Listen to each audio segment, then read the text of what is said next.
and welcome to Something to Talk About. I'm Linda McNamee, and for the next hour, we're going to find out all about Burlington Buzz. But before we begin, I would like to welcome everyone for tuning in and invite you to give us a call if you'd like to. If you have a question for my wonderful guest, whom you will meet momentarily, you can always give us a call at 781-270-9199. You can also email me anytime by emailing talk@bcattv.org. As always, I would like to thank the crew for this evening. We are having Evan McNamee fly solo, so thank you, Evan. And John Vias, who is a staff member here, is pulling double duty, making sure that our community government meetings are being shared with the rest of the community, as well as making sure that I can take off and land on the show. So thank you, John. Thank you, Evan. And now I would like to introduce my wonderful guest, Nicci Kadilak, who is an author and the founder or creator, I'm not sure what the correct terminology is, both. for Burlington Buzz. I love the name. Me too, thank you.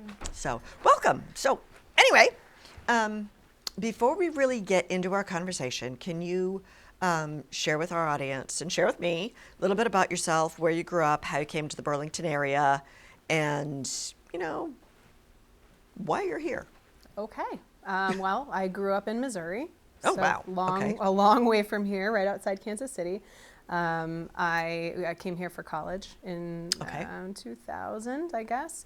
We're not counting. No, maybe I shouldn't have said that. And I went to BU. I graduated from BU in 2003, and then after that, I moved to California to be a bilingual kindergarten teacher for 5 years. Wow. Yeah, this is where the winds take me. But while I was here at BU, I met my husband, who is from Burlington. So so Did he go out to California with you? After a little while, yeah. Okay. I managed to convince him to come out with me. And so when we got married, we moved back to the Boston area. I was a teacher still out here for several years after that. We also had our first two kids, Maya and Hannah, who are 10 and 8. And they are lovely and wonderful. And you're not just saying that because you're their parent. Or because they might be watching. And so, you know, I kind of went to a more part-time and more consultant kind of role as a teacher and an educator, but I've been a teacher, general ed teacher, special ed teacher, middle school, high school, assistant principal, dean of math and science. I've kind of been all over the place. Been there, done that. Yeah. Do not need to do it all again. Yeah. So here we are. We moved to Burlington in 2013, about a week before my second daughter was born. Oh boy. It was no pressure super there. Fun, yeah. And then we now have a almost 2-year-old as well, who just makes everything super interesting for us. Like the way you phrased that. Now, I read on your website that you actually studied neuroscience. I did that. How does that fit in with the whole bilingual writer thing? Oh, man.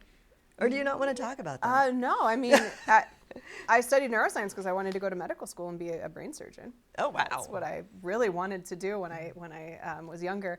And when I got the opportunity to join Teach for America and go teach in California, that sort of got put on the back burner. And then I sort of realized that this is really where I wanted to be, because I had tutored as a really don't want to spend the next 10 years at college. So. Correct. So when I was even in high school, I would tutor other kids. And when I was in college, I was tutoring my peers. And so it was something that had always sort of come kind of naturally to me. So the teaching thing just kind of took over It felt right. Neat. Yeah. And so one of the other things that I got to work on as an educator for the last, 18 years, has been how to effectively communicate with people and how to distill kind of big ideas and complex topics down into kind of bite-sized chunks that people can digest. So that kind of helped with this effort of the Burlington Buzz and all that stuff. But I do use neuroscience still. I also work for a company that does educational technology that combines neuroscience with learning math for kids. So. Well, yeah, you kind of have to know how the brain works in order to develop the curriculum. So that makes a lot of sense. Yeah, it helps. So I'm still impressed though, because neuroscience. I took microbiology for non-science majors, and it was just a disaster. It was hard. It was a hard few years, but it was worth it. And I think I learned a lot in college. I've learned a billion times more since then, but it's really cool to have that background and understand the way things work in your mind, especially with the education. Especially with small children. Especially with small children, exactly. Now, is it possible to have a conversation about logic with a 2-year-old? Absolutely not. Okay. Like, I was never able to figure it out, but No, I mean, when we're 2, we're still working in our immediate narcissistic wants and needs, and we can't. And some logic doesn't work. Never grow out of that. So I digress. So teaching, and what about writing? Okay. You have a website that actually talks about like creative writing, and you had a blog, and yeah, so I do that too. In your copious spare time. Exactly. So this is actually kind of a fun story. So I used to write a lot when I was younger. I was cleaning out my attic recently and found a lot of stuff from when I was in like middle school and high school. Oh, of, like, okay. Poetry and short stories and stuff I like forgot that I even Well, it's a good thing you had it printed out, because you probably wouldn't be able to read it if you... Printed out, my friend. Handwritten in my crazy, middle school handwriting. But yeah, so I like found that, and I was like, oh man, I really have been writing for a long time. So when I was teaching, when I was an assistant principal in Dorchester, this was in 2018, I was taking the train all day, every day. So it was like starting in Wilmington, going all the way down to Shawmut on the Red Line, just the second to last stop, I think, on the Red Line. And I had a lot of time to think. A lot of downtime. Yeah, and it was nice because I didn't have to be driving in the traffic at the time. But I got a story idea, and I just started writing it. And that's usually how it works, I think. It is. And I had never really written in like a structured way before. Okay. But I am sitting on the train just like madly, typing with my thumbs on my phone. And by the time the school year was over, I had gotten like 70,000 words written in this, which is almost a full-length book, That's incredible. Sitting on a proverbial shelf in my computer that hasn't been touched for a little while, but I definitely will go back to it because it was a great story. Okay. But the travel was too much for my family. It was really, really hard to go all the way down there. Half your day is spent commuting. Exactly. So it was at least 3 hours a day that I was commuting, and that was on a good day. And then all of the hours that I actually had to be on site at school.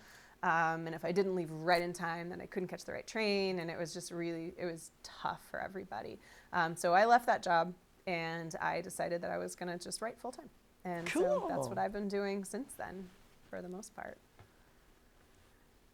How do you get your inspiration for the stories? I mean, you said you had this idea. Was it, just popped into your brain, or was it like somebody you saw writing on the tee, or... They come from different places, but they all come from this place of like, what if? Oh, okay. So what if this thing happened but went to the extreme? I'll give you an example. My son was born during the pandemic. He was born at home. And he was also 2 weeks late, but we won't go into that. He's a really chill baby. He was in no hurry. Okay. Just the home delivery thing just kind of scares me, Yes, we were very well attended. We had lots and lots of professionals there. But we took forever to get him a Social Security card because of the pandemic and because he was a home birth, and they usually do that paperwork for you at the hospital. They won't let you leave the hospital until you fill it out. Exactly. So like all of this stuff took an extra long time, and my husband was reading that if it takes more than like a year, then it's not great. It can make things more difficult later. And so my story brain went off, and I was like, what if there was an apocalypse and he was the one baby that wasn't registered, and he grew up because I'm crazy. This is a pretty good what if. Right? And so he had to be hidden because otherwise he was going to be conscripted you know, by the authorities or whatever. By the I don't know. zombies I'm just or, making stories up in my head right now. that right? works, you know. And so, you know, what if he had to live in an underground bunker so that nobody would find him, and his sisters took care of him because both of his parents disappeared? Wow. So, you know, it just sort of like goes Okay. on, and you take this one little nugget, this one little seed of an idea, and you just bring it to this extreme, Wow. whatever, you know, to make it interesting, right? Because I don't want to read about a kid who eventually gets a Social Security card. Oh, yeah. It's going to be a one-sentence story. But a kid who wasn't registered and then could act as a mercenary and help bring the world back together, that's a whole different story. So, That's pretty cool. right. So that story's not Nobody knows written. who he is. Nobody knows who he is, right? He doesn't have any of his biometric data. That's been No stolen by the fingerprints. state. What about fingerprint? No. So, no, they don't. Won't have- even go to there. Right? Exactly. So, I mean, and all of the questions that you ask are questions that I need to ask myself as I go on, Okay. you know, in the story development process. You have to ask yourself those questions. How does this work? How does it logically work? And if it gets Okay. to a point where you're like, I can't make this work, then maybe it's not the story that you want to Right. write. Or you just back up and go in this direction. Exactly, yeah. Maybe you just have to find the place where the logic doesn't make sense and back out and go in Okay. a different direction with it. And sometimes that All while happens. typing on your phone. I have graduated to a laptop finally. Well, that helps. It does. Now, on your website, you actually had is it a story or a book called The Other Women? Oh, that's a book. That's a book. That's Okay. a book. It is. Because I forgot to, note it on my notes. Yeah. So I have a couple short stories out there, but my book is my sort of my golden child that I have. Okay. I started working on that in the end of 2018, and finished it and edited it, sent it out to agents. So it's kind of in limbo right now. Oh, okay. I have some vanity copies printed out. So it hasn't been published Hasn't been officially published yet. officially yet, right? Exactly. And so, if anybody knows any agents that are looking for a really awesome author, I can vouch for myself pretty strongly. But Totally objective. absolutely, Totally objective. absolutely. And a lot of people have read it. People have said that they enjoyed the story, that they thought it was really compelling, and that it addresses some issues in our society that are going on today, but in an accessible way where people feel comfortable getting into those topics and talking about them. Okay. So no apocalyptic. Nope, Okay. no Not in the book. apocalyptic stuff. Although there's a little bit of like a dystopian utopia kind of feel for it. I would think if you've ever read like Never Let Me Go, Okay. that is kind of one book that I would compare it to. So like okay. something going on that seems really good for society, but it's not really great for the people that care about it, that are affected by it. So we're talking print with your book. Yeah, yeah. But now it seems like you have a really big presence on social media, particularly, at least as far as I know, Facebook, because other social media outlets scare me. As well as they do me. Yes. So what made you turn to social media?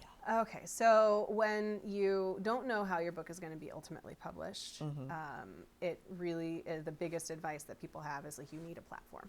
You need to have a presence. So you need to have a website, and you need to have a Twitter, and you need to have a Facebook, and you need to have an Instagram, and all of these things. And you get different advice from everybody, but the general sense is that you have to have something for people to look at. Okay. And so that's the reason that the website exists. That's the reason that I have a Facebook page for my writing work, although it's been neglected in the last couple of weeks.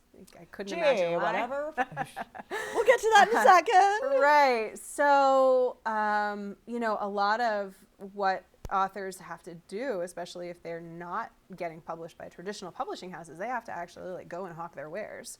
Right. And a lot of that is by engaging with some communities that Okay. are online.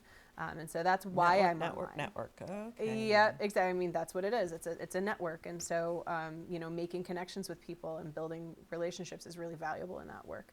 It is really hard for a fiction author to do that because the idea is that you want to be providing value to people Right. all the time. And what value am I going to be able to provide if I don't have a book that's published yet? It's easier if you're writing self-help or if you're writing nonfiction about, Right. I don't know, Western Indiana, right? Like you have people that you're speaking about, Right. speaking to, Right. that care about your subject matter. You know what they want, you know what they're looking for and what they Okay. like. It's different when you're writing fiction, particularly when you write a lot of different kinds of fiction like I do. Okay. Which is one reason that I think getting an agent and being published by a publishing house is going to be a lot more helpful Okay. than what I'm doing right now. But if that doesn't happen, then I'm not going to not publish the book. Right. So there's going to Okay. be a cutoff point where I'm going to have to make a hard decision and say, maybe I want to self-publish this, and maybe having that social media presence at that point Okay. is going to be really helpful for that, because then you can be like, hey guys, Mm-hmm. remember me? I have this book and it's actually coming out now, as opposed to in process for the last 3.5 years. Okay. And you also write a blog. I Or do. you still do? Are blogs still as yeah. popular as they were a few years ago? I don't think so. I honestly don't tell anybody I said this, but I think people like write the blogs because the website has to look current in order for Google to care Okay. about it. So I do write the blog, and I write it because I like writing it. But it is a part of that platform, Okay. right? So the website exists, but in order for people to know that I'm still around and this isn't some website from 4 years ago, I do try to put something on it all the time. Okay. But then you'll see that there's things about reproductive technology. Yeah, and I was there's like, we writing go tips from and- entertainment, parenting, poetry, Yeah, I mean, in a way, it's all connected. In a way, Okay. I've identified the themes that come up and the different issues that come up in this particular book that I have written, and I use those to connect with people. And some of that is reproductive technology, because there is some reproductive technology in the book. Some of that is and then some things of just lessons that I've learned as I've been writing for the last 3.5 years. And so, like I said, it's really hard as a fiction writer to really find what you're going to talk about without having to rewrite fiction all the time. Exactly. Got it. The blog is my attempt to connect with my reader. I also have a newsletter, and I think I do a better job in my newsletter of connecting with the people who are on the list, but Okay. the blog supposedly will reel people in to have them be on the list. So is that this they a were different looking for- newsletter, or It is is. This is a weekly newsletter that I send out to readers that enjoy my fiction. Oh, okay. Yeah. Because you also have, what would you call Burlington Buzz? Is that a newsletter? Is that... I'm going to call it an online news publication. That's Okay. That's going to be the way I frame Define that it for people. Yeah. Because if you don't live in Burlington, you might not know what the Burlington Buzz is. Correct, and nor should you necessarily want to. Right. This is a publication specifically. I wouldn't go that far. Well, this is a publication specifically geared to people who live here. Okay. To people who to get people involved in knowing more about their local community. So I wouldn't call it a newspaper, because that's a little misleading. I don't ever plan or hope to It's go to not print. Yeah, Yeah, exactly. I But yeah, so I'm going to call it an online news publication. That's what Okay. I'm going to stick with that. And how'd you get the idea of having this online news publication?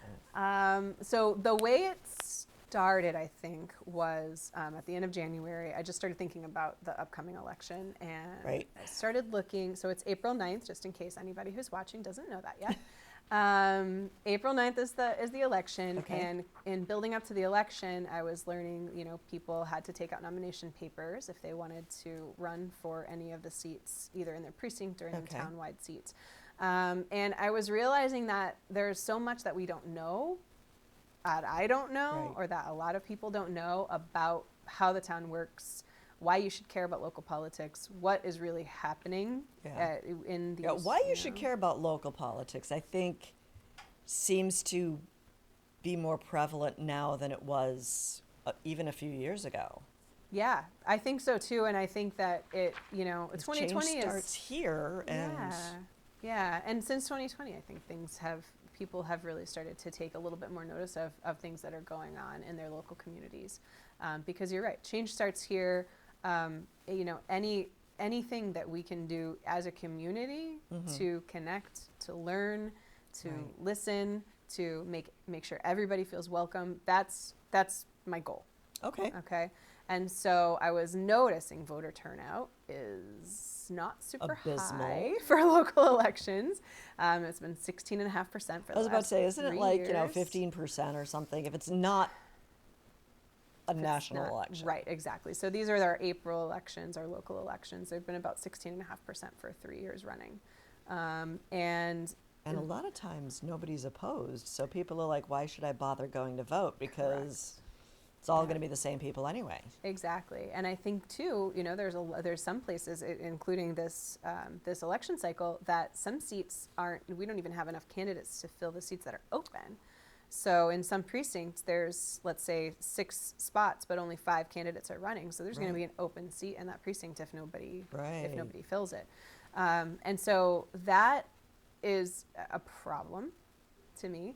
Yes. And I was trying to analyze sort of like, why is it that people are so, I'm going to call it apathetic. That was the word that came to my mind too. Yeah. So, why are people so apathetic about local politics, about local elections, about local issues in general? And the best I can come up with is that I just don't know enough. Fair enough. So that's kind of been my mission ever since then, is to help people not have that as a reason to not. And, not get only involved. educate them about the process, but educate them about I'm sure we'll get to this, but educate them about the candidates themselves, because Absolutely. usually it's like, okay, going to, oh, know that person.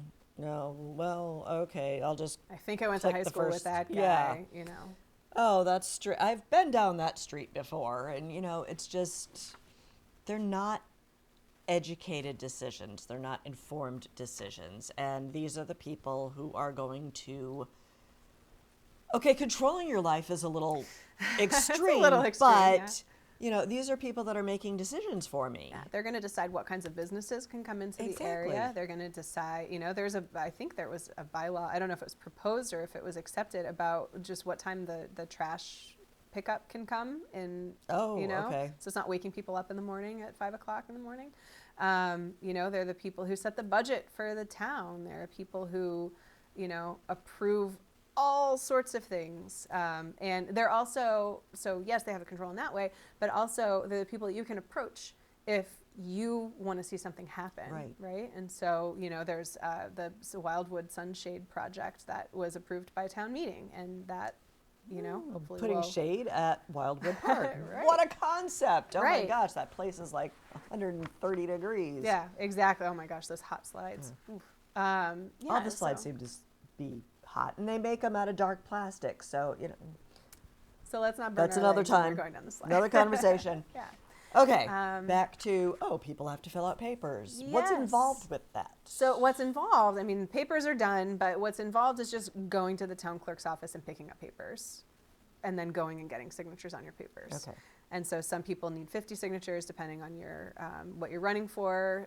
Some people need 10. And that's it. It's nomination papers, and then you just drop them off at the town clerk's office, and then your name's on the ballot. And when you're signing, if, as an example, let's say you're running for something, and you say, I need 10 signatures. Yeah. Will you sign? Mm-hmm. Now, my signature is not saying that I'm definitely voting for you. Correct. It's saying that I give you the opportunity to be on the ballot Yep. for me to or not to vote for you when the time comes. Yep. Exactly. Got So it. it's not an endorsement of That's that the word person I'm as thinking, a okay. candidate. Right. It's just, you can, I agree with you putting your Okay. name on the ballot. And some people might choose, for whatever reason, not to sign somebody else's papers, and that's everybody's personal decision. But yeah, the vote and ultimately the day of election is that's up to you and what you've learned in the interim between the time that the ballot was set and the time that the election day comes. So these are little educational, informative articles that you are posting online for people to kind of get to know, okay, there's a process here. It's not just random. Yeah, and so so I started just by, this was a funny one. Why is Burlington a town? Why do we call Burlington a town and not a city? Woburn's a city. Why aren't we a city, right?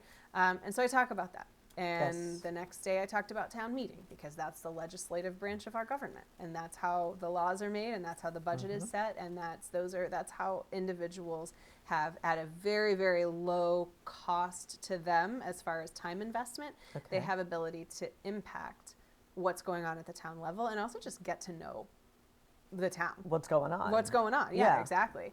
And so, as I talked about that, and then I was thinking, it would be really nice if I got to profile other things in the town, like the Board of Health, which I ended up spending 3 entire days on. Wow. Okay. The school committee, the Conservation Commission, another 3 days.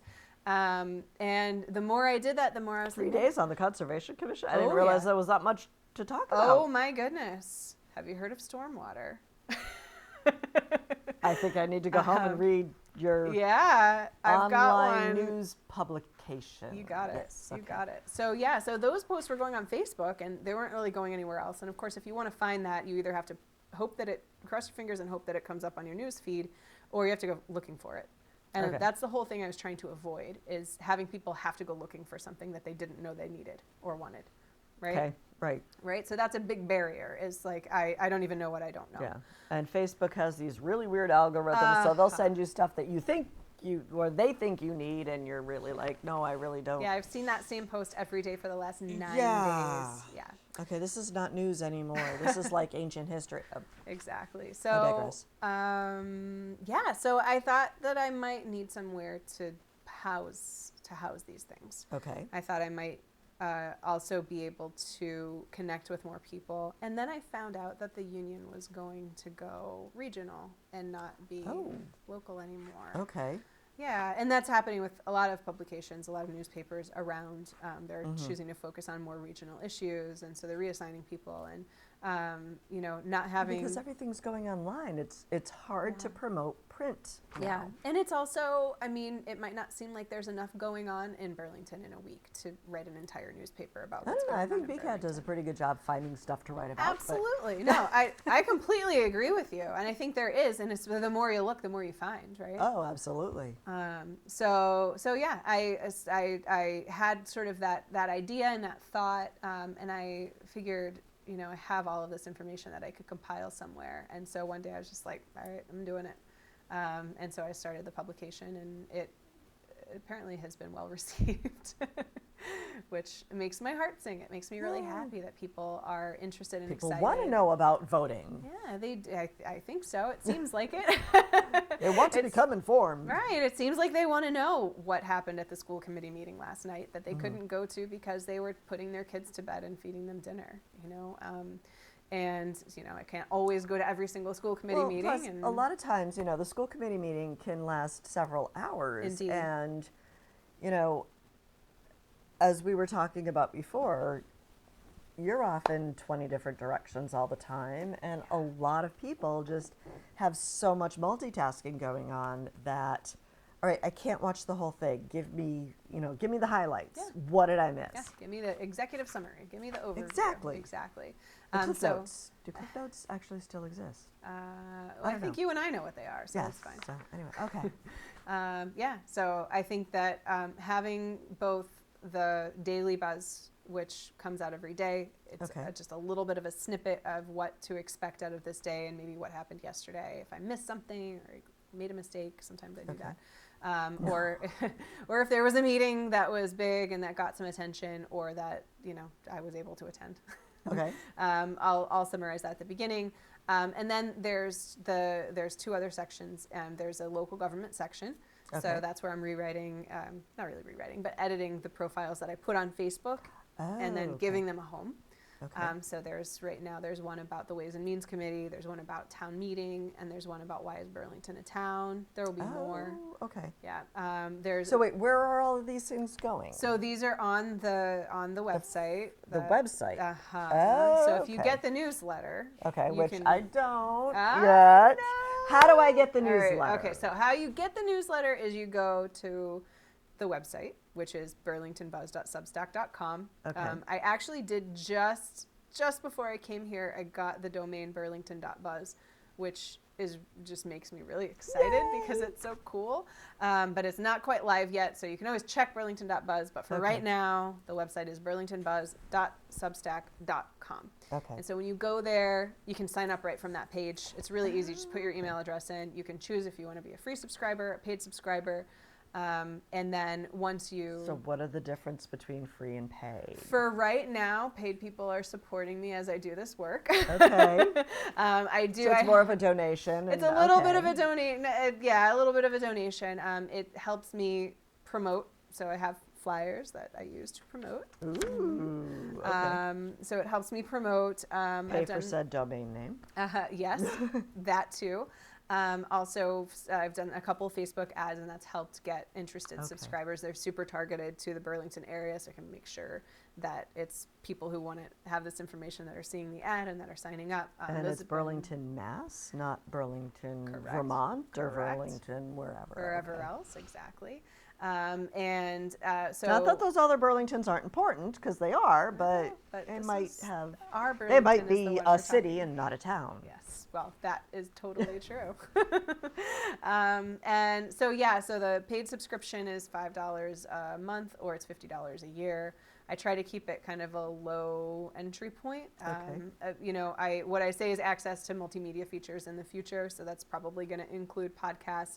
I do have a couple, like one test podcast and one kind of like 5-minute me talking podcast. Okay. But podcasts are really only podcasts if there are guests, because otherwise it's just know about that. me. Well, I mean, that's just my own opinion. Otherwise, just me talking. Okay. And that can get old. Not necessarily. But yeah, you're doing most of the talking now because that's true. That's true. Because it's all about you right now. Well, thank you.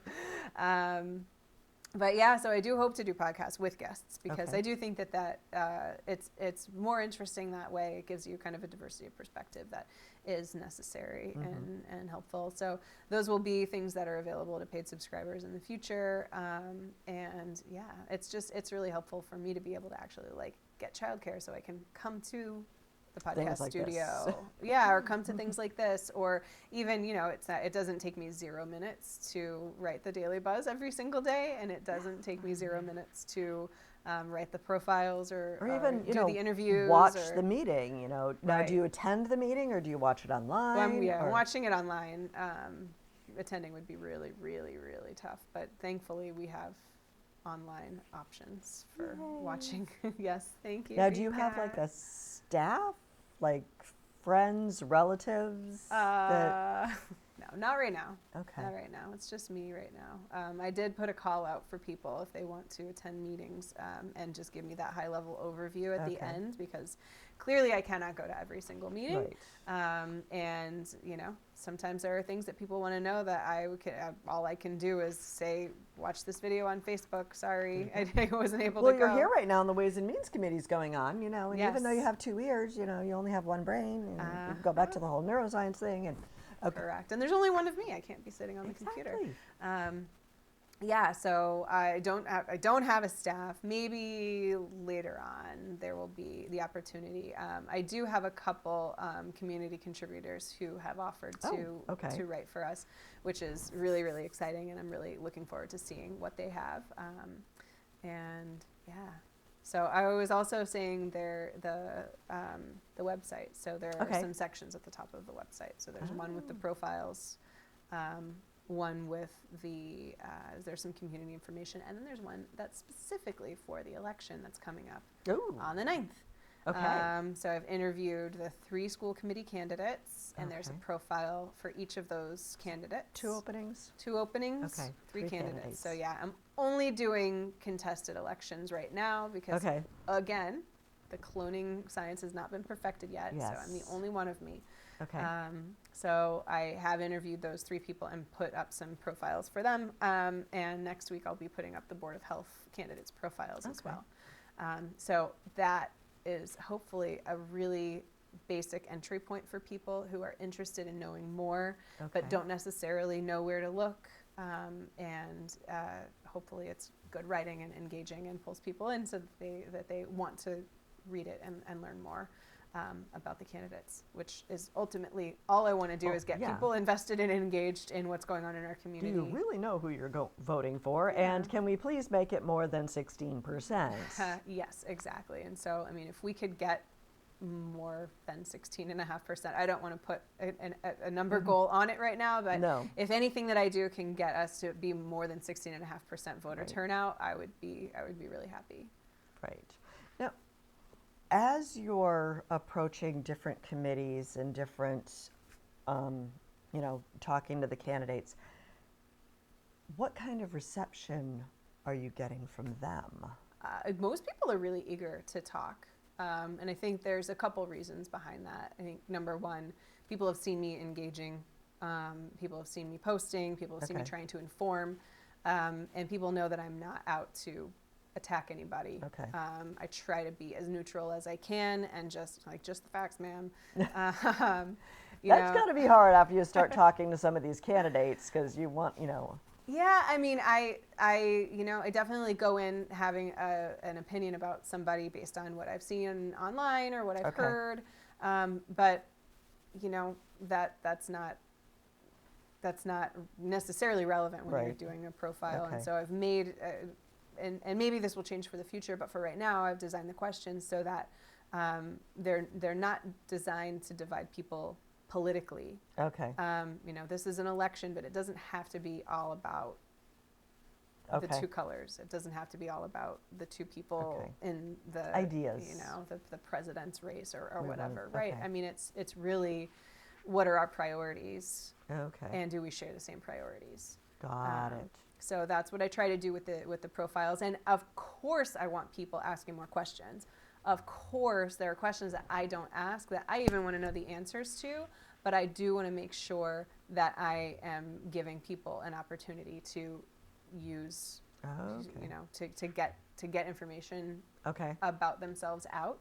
But I don't view those candidate profiles as a place to get into anything controversial. Well, yeah, I guess. I mean, controversial would be one word for it. I don't want to put any gotcha questions in there. You know what I mean? I don't want people to think they're being attacked. I want people to think that they're being given an opportunity to explain themselves or to sort of, it's just like, hey, how's it going? And so for the most part, I can't think of anybody who's been like, no, I don't want to talk to you, or, who's been... It's like free publicity here. Right. I will talk to, I have talked to people for an hour and a half and just really talk to Susan Luminello at the Board of Health for over an hour. She's amazing. Yeah. I talked to Larry Cohen at the Conservation Commission for over an hour. And it's, people really just appreciate the opportunity to, like you said, free publicity, right? To just get out the information so that hopefully more people are seeing it. Well, exactly. They're working so hard on a particular topic or a particular issue, and a lot of times you feel like you're working in a bubble. So you're actually pulling that information out and giving them a bigger bubble. Yeah. Or popping the bubble. I don't know. Yeah, I'm bad at I don't know analogies. what metaphor I would use there, but I'm bad at analogies. Yeah, and, but we are expanding the circle of people who are learning about this, knowing about it, and caring about it. And I'm hoping that translates, and I'm hoping that doesn't just end up in the internet graveyard, and that these are living these are living documents that people can find and go back to, and it's not this big behemoth that they have to sort of learn how to navigate. I also backlink a lot. So if I say that the Ways and Means Committee is meeting, I will link my post on the Ways and Means Committee in that article. So people can be like, what's the Ways and Means Committee? Yeah. Click, and then they can go see what the Ways and Means Committee is. So I try to do that too, and sort of interconnect, build this interconnected web of ideas where people can find the information that's relevant to them in that moment. So I'm, glancing at my notes, and I'm thinking, spreading enthusiasm. You're very enthusiastic. You're very focused. You're very, ready to do this, very ambitious. Is there a trick to get other people to be that enthusiastic? If there was, I would be a millionaire. No, I don't know if there is. I mean, I think that with There's a couple things. I think that people tend to get suspicious or defensive when they don't understand things. Okay. And I think that the more trust that you can build and the more you can show that you're coming with curiosity, Okay. that you are really just having questions and wanting to know things as opposed to accusing or Right. making assumptions or something like that. I think that benefits people a lot. Okay. And then I think too, just like showing my enthusiasm sometimes can make other people more enthusiastic. Exactly. Sometimes it can turn people Well, off. no, I'm but also thinking about, getting more subscribers and getting Yeah. more people to look at Burlington Buzz and find out, draw that interest in local politics. Yeah. I mean, and I think that just by having access to the information, and this is a theory I have, I've not tested this, right? But just having Fair that enough. access to that information, I think will engage more people and make more people interested and want to show up at the polls. Okay. That's my hope. That's my goal. That's my Well, hypothesis. it's like one-stop shopping too, because it's Correct. like, if I had a question, where would I go to find this information? Would I Yeah. go here, do a little research there, a little research there, and Right. and I might not get the full picture, but here it is. Oh, I'll just go to Burlington Buzz and find out what's going on. I'm hoping that's that's what happens. Yeah, and I think we have a decent amount of subscribers right now, but the goal is to get 2,500 by April 9th, which is Election Day, which is a month from today. Okay. So if I Right could is. get that, so 2,500 is not an arbitrary number. That's the number. It's a little bit lower, but that's around the number of people who show up to the election. Oh, so that's like that 16.5%. That's that 16.5% of our population, exactly, or 16.5% of eligible voters. Eligible voters. Yeah, which is about 17,000 or so. So if I can have 2,500 people on my mailing list, and those 2,500 people and their partners and their children and their parents who all live in Burlington go and vote, then I mean that is hopefully gonna more than double our participation. I in the just thought of election. this. Are you going to do a little entry on how to become an eligible voter? Oh, that's a really good point. Yeah, so there is a You know, lot of there's a- information out there already, and I will link that probably. I probably won't do my own entry because I have also created for the Burlington Equity Coalition. There's a trifold that has all of that Oh, information on it. okay. But registering to vote is so unbelievably easy. If you are a citizen of the United States, if you're 18 or over and you're a Burlington resident, you can register to vote. It takes a second online, maybe more than a second, but it does not take that long. I'm trying to remember if there's like something linked to when you go get a driver's license. So it's our Is town it driver's clerk. license or is it something else? So our town clerk, Amy Warfield, can tell you more about it. Okay. It is linked a little bit to getting your driver's license, but you. Or there's like a little checkbox when filling it out. Do you want to Yeah. be a registered voter? Okay. I believe so, yeah. Okay. So it's been a long time since I got my driver's license, so I can't answer that. Yeah. But if you go to the town clerk's website, you can just click on voter registration, and it's all right there. You can register online. You can check and see if you're registered. So it's Cool. Find out what precinct you're in. you can find out what precinct. Yes, you can find out Although what precinct you're I in. always love just going into the polls and seeing the entire wall with all of the streets in Burlington. It's a really cool map. It is a really cool. And we map. have a new one. It's in draft form, but hopefully it'll be finalized soon. It's very pretty. Yeah, I really like looking at it. As if you didn't know that I was a super huge nerd. Like, I like looking at maps for fun. That's how nerdy I am. What? What did you do before the days of, GPS? You had to look at a map. That's right. Exactly. What are you going to do after? I know this isn't here, but what are you going to do after the election? Because it seems like most of Burlington Buzz right now is talk about the issues, talk about the candidates, talking about the town governmental structure. Okay, after the election, It's a great question. I don't know. what are you? We're going to see how it goes. We're going to see Okay. how much time I have. Right. With all the other commitments that I've been neglecting while I'm going full steam ahead on this one. What I envision doing is tidying up more of those posts that I wrote on Facebook and Okay. getting those in a nice little home there. I look forward to being able to actually interview community members who aren't members of our elected and appointed boards. So people like you, people like,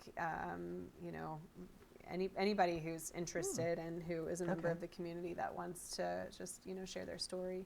I look forward to doing more podcasty kind of things as well. But I still intend to keep up with the daily updates. They might be a little bit shorter. Sometimes they might not be, because not only after the election happens, then a month later is town meeting, and that's budget season. Yeah, that's a big one. Yeah, it's a really big one, and it takes like 3 or 4 different sessions to do. Excuse me. So over the summer, things will probably slow down a little bit. Okay. But I do still intend to sort of impart all of the information that I can gather about what's going on. And, I also try to sort of amplify BCAT's message too. Anytime I find anything on B News, I always try to like retweet it or share it. And so that will be another way that I can sort of stay connected too. Fine. And what are your longer term plans for Burlington Buzz? Do you ever hope to make it a print publication, or? I get a little bit, I break out in hives a little bit when you ask that question. Okay. Or turning it to like a paid thing, so it pays for more than just the domain name, or? So I think that print scares me a little bit. The idea of print scares me a little bit. Well, I also think, like I mentioned earlier, I think print is slowly going away. Phasing out, yeah. So print does scare me a little bit. Having a full paid publication is something that right now, I really like people having the option. Okay. I don't really want to gatekeep information about the local government, local current events or anything like that. So I don't see, and I know gatekeeping might not be the right word, because of course, like, people's labor deserves to be paid. Right. And so, but I do think it's really a really important service for people to be able to access this information for free. So I would really like to stick with the free option with a paid upgrade, if you will. And people are obviously welcome to contribute in that way. So yeah, I think as far as other future plans, I mean, I'm just going to take one day at a time. Fair enough. Keep on keeping on and do all of the cliches. I think it's gotten easier over these last couple of weeks. I think it'll be even more streamlined as time goes on, and hopefully people will add their names in as contributors who can help me with those meetings, Cool. And things like that. We do still have some time left, so I'm just, not going by the script anymore. But you mentioned BCAT, which I'm very grateful, because BCAT holds a near and dear, nice, warm, fuzzy place in my heart. Other than BCAT, where sometimes, you'll have a link, are there other partnering organizations, or, I don't want to say partnering organization, I already did, but like government agencies or something where you do partner with, like either the library for helping to spread the word, or, Amy Warfield's office, or any of that? Yeah, so I'm on Amy Warfield, the town clerk. I'm on her press list now. So when she has press releases, I'm one of the people that she will send them to, which is very exciting. I also, right now, what I do is just kind of like scour the town website, and also I look at the library calendar, because they have so much amazing stuff that's going on all the time for people of all ages. They do blood pressure screenings there for the Board of Health, and they also do like Lego camps and Dungeons and Dragons for the little ones, and then they do story time for the really little ones. And so all of those organizations, what I try to do is just follow them, so that I can see what's going on and amplify that as much as possible. If people wanted to send me publicize events that are coming up, I would love that. Right now, I'm doing that just with the town and using the website and what I have known. 'Cause I'm thinking, just popped in, rec department also has a lot of stuff too. Yes. Oh my gosh, you should have seen my emails when the rec department catalog came out. It was a really quick turnaround this time. I'm used to like getting it in the mail and then it takes like 3 weeks and I forget about it. But this month, it was like it came out on a Monday and you had to sign up on a Thursday. Oh, wow. And then like Wednesday, I thought it was Thursday already, so I told everybody to sign up. And they're like, newsflash, Wednesday and Thursday are not identical. Yeah. Not this week anyway. Yep. So sorry about that. But yeah, so and I know that other than the rec department catalog, they have a ton of stuff that they do as well. So So not everything you're doing is politically based. oh no, I mean, and I started out talking about politics, right? Right. That's the very first post I made was like, I never got much into local politics. But what I started learning as I started doing this work is that it's not politics necessarily. I mean, politics is like a verb that sort of plays a role in the work that we do. Okay. But this is government. Government and politics are two different things. Okay. Right? And so when I want to let people know what's going on in the town, I want to let people know how to get involved, and I want to let people know how the town is structured and what the different boards are. Like, I don't view that as politics. I just view that as information on our local governmental structure. How the town, how we exist. Yeah, exactly, and yeah, all of those things, right? So that structure is really what I'm trying to get across to people. Okay. As far as politics, like there are probably going to be some things that come up that people think are political that I disagree, and I don't really have anything to say about that right now, because when it comes up, that'll be addressed. But for the most part, I try to be as neutral and nonpartisan as I can, because really the important thing to me is just getting people involved. Right. Educate yourself, get involved, come vote, join a committee, be on town meeting, do something, even if you're just watching the meetings so that you know what's going on. Find out who your town meeting reps are. Yeah, yeah. You've got 18 of them in your precinct, so like figure out who they are. There's a list online. Like I am one of them in my precinct, and so yeah, I think that there may be things that come up that people think like, oh, that sounds political, and I thought you weren't political, and I'm just going to say like I disagree that that's a political issue. Right. I think it's about learning and growing closer as a community, and that's my goal is information and growing together. And just listening now about talking about political and that label on our ballots. We don't have any party affiliation, do we? That's a good question. I don't think we do. And I have heard people say that the typical sort of liberal progressive politics doesn't necessarily apply as much at the town governmental level anyway, which I do kind of buy. But I do feel like the packages that we tend to create to package candidates and their policies and platforms, they could matter. Okay. But removing that label is more like listening to the person and what their stance is on these things, and not just a blanket, oh, they are a member of this particular party. Because as soon as you start putting that label on somebody, you get to make every single assumption that you want to about that person, and it no longer becomes about the person. None of them are right. Right. Yeah, and it no longer becomes about that person. It doesn't come. It's not about their priorities or anything like that. It's just about, this is what I believe about people like you, and that is something that we're trying to get away from, or at least I am. Yes. And there was one more thing I was going to say about that. I can't remember what it was. It's too bad. It was probably really profound. If it pops back into your head, we still have a couple more minutes. Now, how long have you been doing this since, like, January? Late January, yeah. So the 31st was the first day. No, not long. Not long. No, but it ramped up real quick. Because I'm just wondering, knowing now, or knowing what you know now, would you have done anything differently? I don't think so. To launch it? I don't think so. I think it went exactly the way it was supposed to. Because I think, I did well, and I would say, and I meant to say this earlier, a lot of what I learned in my author platform stuff with how to use social media and how to use a website and all that stuff. A lot of that has really informed what I'm doing right now.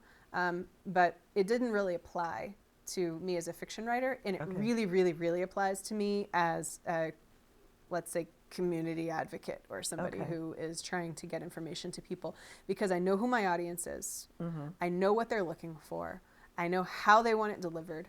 You know, so in a lot of ways, the lessons that I've learned over the 3.5 years as being a writer have been really really transferable. Exactly. So, and I think that the Facebook posts were a really good way to start generating some of that trust that I really hope to build with the community. And that's, I think without those Facebook posts, if I had just launched and said like, here's this new publication called Burlington Buzz, you should really subscribe, people would be like, okay. But since they had since they'd seen me doing this for an entire, I think it was like 4 weeks that I did it before I actually started the Buzz. Since they saw me doing this every single day, you know, getting up at 6 in the morning and mashing on the keyboard before my kids wake up, you know, they were able to see a few things about me, right? They were able to see that I can be neutral and objective. They were able to see that my goal is to inform people. And they were able to see that, you know, they could rely on me for credible information, or to, you know, fix my mistakes if I made mistakes, which happens, you know. Exactly. And admitting the mistakes too. So yeah, exactly. I do remember what I was going to say about candidates, and what I was going to say is you've got to really think about what your priorities are. And those are the questions that you need to ask the candidates that are running, right? If your priority is saving your tax dollars, then those are the kinds of questions you should be asking. If your priority is school facilities, then those are the kinds of questions you should be asking. If your priority is diversity, equity, and inclusion, those are the kinds of questions you should be asking. So I think that more than worrying about what somebody's political affiliation might be, you know, as far as good of a character assessment as you can make when somebody's on the campaign trail, which is difficult to do, because people sort of show you their public facing like best face. You know, as good as you can do at that, to make sure that you kind of align with the same values of how you treat people and things like that. And then also just knowing what their priorities are. That is really, I think, going to be the best indicator of whether they're going to be the right candidate for you to vote for. And so that's hopefully what we will be doing at the debate and at town halls, is really like digging in and asking those questions. Like, you know what's important to you, right? You know, and maybe this is where we could do more work, is even if somebody knows what's important to them, they might not know how the person that they're voting for could impact that priority.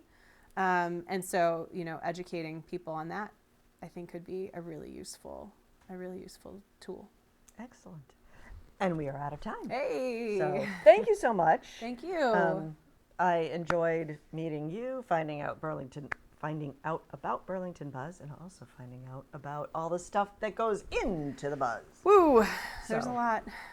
Thank you very much. Thank you. Thanks for having me. And I also want to thank everyone at home for tuning in this evening. I hope that you are all a buzz now. Okay, really bad joke, little tiny joke about that big. But anyway, I hope that you are as enthusiastic and motivated to get out and learn more about our community. So thank you for tuning in. Have a great night, and I'll see you around town.